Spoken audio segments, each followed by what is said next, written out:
this video, guys, I am going to make carbonara, homemade carbonara. Okay, syempre kailangan natin ng bacon bits, ham, all-purpose cream, and also our pasta noodles. Okay, and then the toasted garlic and seasoning mix. So let's start. Papakulo muna ako ng water. Okay.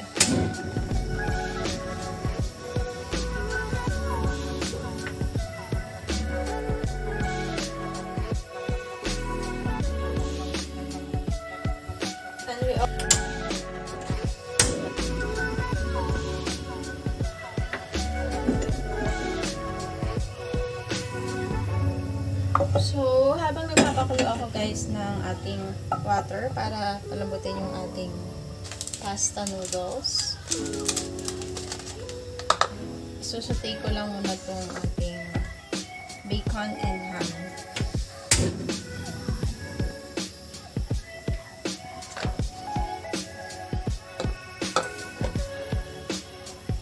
Lagyan lang natin siya ng konting flavor.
Next natin yung ating all-purpose cream.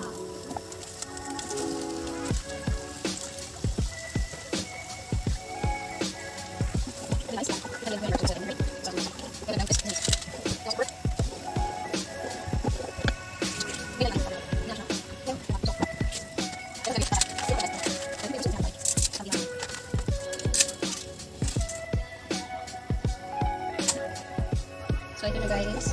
Okay na itong ating white sauce. Set aside ko na ito.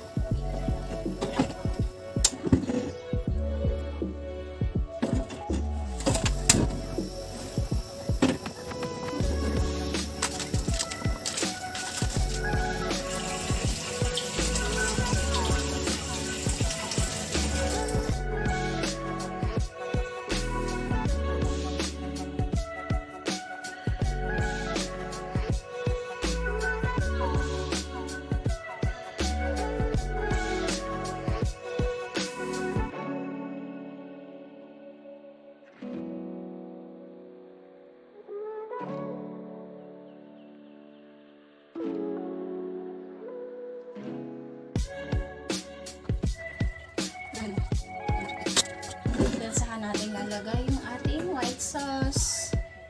Lagyan natin.